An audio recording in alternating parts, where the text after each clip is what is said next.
Je voudrais pas crever avant d'avoir connu les chiens noirs du Mexique qui dorment sans rêver, les singes à cul nu dévoreurs de tropiques, les araignées d'argent aux nids truffés de bulles.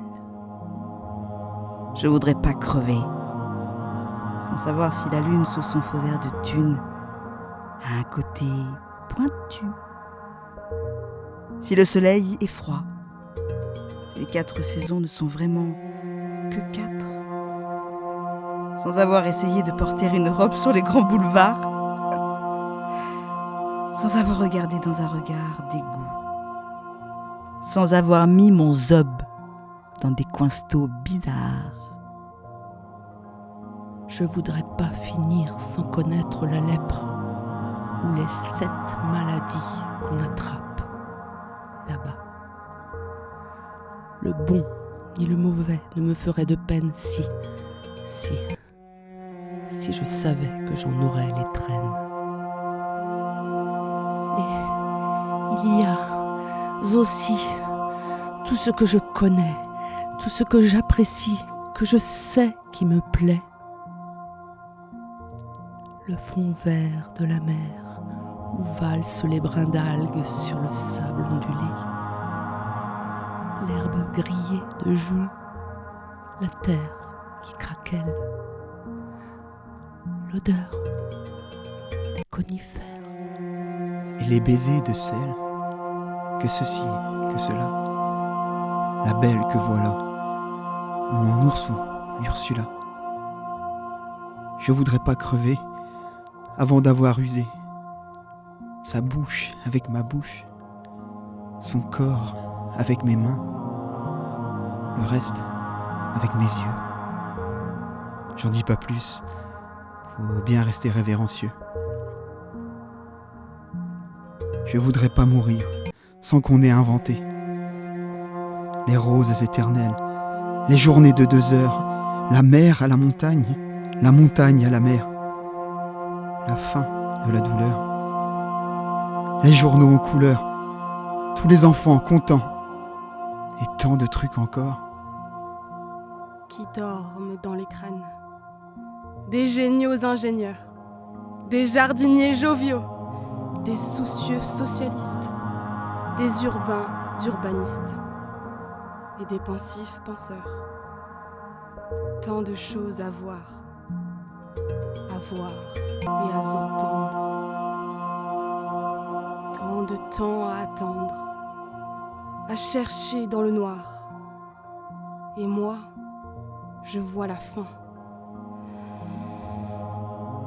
Qui grouille et qui s'amène, avec sa gueule moche, et qui m'ouvre ses bras de grenouille bancroche.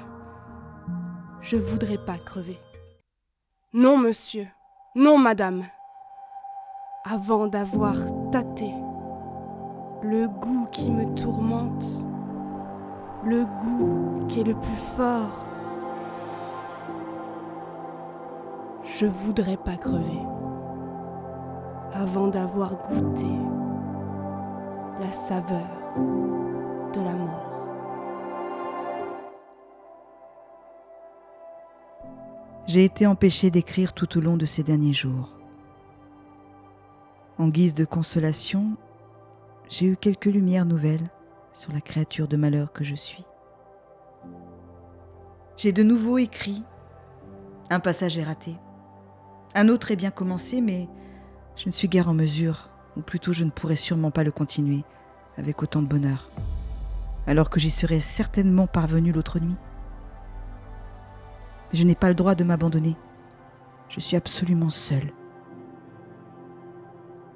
Aujourd'hui, je n'ose même pas me faire de reproches.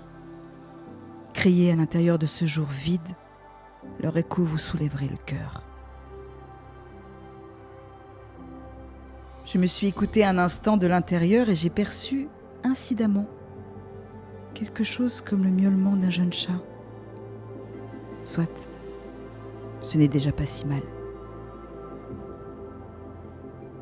Je ne laisserai pas la fatigue s'emparer de moi. Je sauterai en plein dans ma nouvelle et dussé-je, en sautant, me couper le visage.